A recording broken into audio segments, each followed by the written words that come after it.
Bienvenue dans le podcast L'âme en lumière. Je suis coach en libération émotionnelle et en soins énergétiques et je suis là pour vous guider à renouer avec votre corps vers l'équilibre et l'harmonie. Nous allons aborder aujourd'hui le fonctionnement de l'être humain. Je ne détiens aucune vérité, juste ma conviction personnelle et mes propres croyances. À la source, l'âme décide du chemin et des expériences qu'elle va vivre dans une incarnation. Lors de sa réincarnation, elle oublie le contrat signé à la source pour mieux s'y confronter.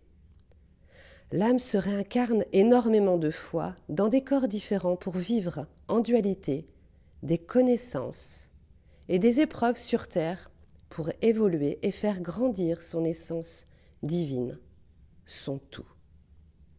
Son but ? Bosser ses 4 consciences pour modifier, pour changer, transformer et comprendre son propre fonctionnement. L'évolution est parfois terrifiante, douloureuse, ou à l'inverse, magique, merveilleuse, extraordinaire et dans l'amour. Lorsque l'homme réveille et prend conscience de son soi, tout est possible.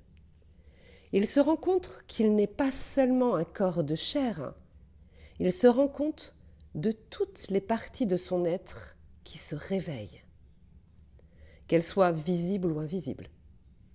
Nous parlons des corps éthériques qui font partie intégrale de chaque individu. Nous énoncerons juste nos 4 consciences principales pour ne pas tout mélanger. Nous allons parler des corps physiques, du corps émotionnel, du corps mental et de l'esprit. Le corps physique. Le corps fonctionne grâce à 4 systèmes principaux. Le système circulaire, le système nerveux, le système respiratoire et digestif. Il transporte le sang dans le corps et c'est le cœur qui le propulse. Le sang apporte l'oxygène et des nutriments aux organes par les artères. Quand l'éveil des consciences débute, le corps est un réceptacle de ressenti pour découvrir sa véritable essence. Lorsque nous sommes à l'écoute de nos sens, nous apprenons beaucoup sur nous-mêmes. Notre corps jauge pour nous. Il sait ce qui est bon pour nous. Il nous montre par des répliques que nous ressentons, des réactions agréables ou désagréables. Nous devons faire attention à notre corps, car c'est notre seul véhicule durant une incarnation. Grâce à ce corps, nous pouvons ressentir des choses merveilleuses et hors du commun.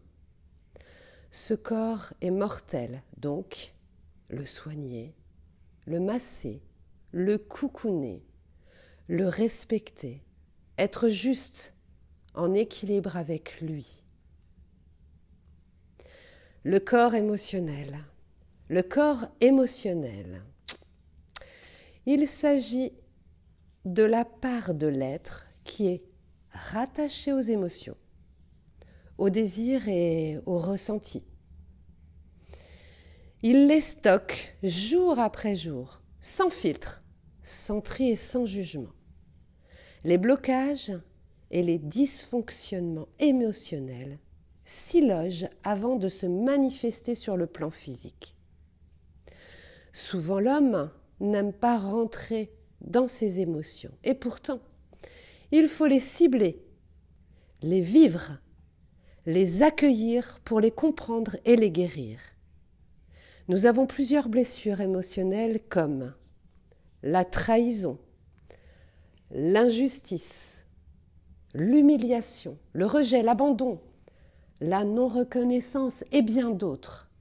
Toutes ces blessures reconnues peuvent être dépassées par beaucoup de tolérance, d'amour et de pardon vers soi-même et les autres. Quelle est la plus belle preuve d'amour ? Le pardon. N'oublions pas que de pardonner, le pardon est déjà pour soi-même. Lorsqu'on dit pardonner, ne veut pas dire tout accepter. Le pardon. Je te demande pardon pour enfin fermer une porte, pour en ouvrir une autre. Je n'accepte plus tes trahisons ni de l'humiliation. Je te pardonne pour avancer de nouveau. C'est de l'intelligence émotionnelle, très difficile de pouvoir y arriver. Il faut du temps et savoir redescendre dans son cœur, dans tout son être. Et lorsque le pardon est là, nous pouvons enfin commencer à travailler sur les blessures en cours. Le corps mental, il reflète notre personnalité. Ce corps est animé par nos pensées, nos idées, nos croyances, conscientes ou inconscientes. Il réfléchit, calcule, examine et nous permet de prendre des décisions et de trouver des solutions à nos problèmes. Il demeure actif en continu. Comment contribuer à son bien-être ? Comment ne pas devenir fou ? Il y a des moments. Le mental. Le mental peut parfois être destructeur et notre pire ennemi. Comment faire ? Faire du sport. Ça favorise une réduction d'anxiété et de stress. Et comment faire pour calmer nos petites cellules qui fonctionnent 24 heures sur 24 ? La respiration vers la méditation. Quand on parle de méditation, la plupart des gens parlent de « oh là là, je vais encore me poser, essayer de méditer, mais j'y arrive pas, je comprends pas, ça m'énerve ». La seule et unique chose, c'est la respiration de pleine conscience. On ferme les yeux, on respire et on prend conscience de notre corps, de nos sens. Et on lâche muscle par muscle.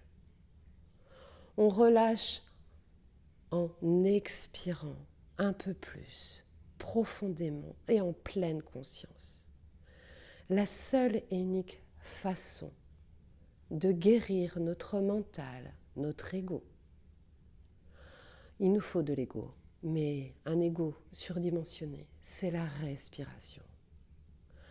C'est être ici et maintenant, dans l'instant présent.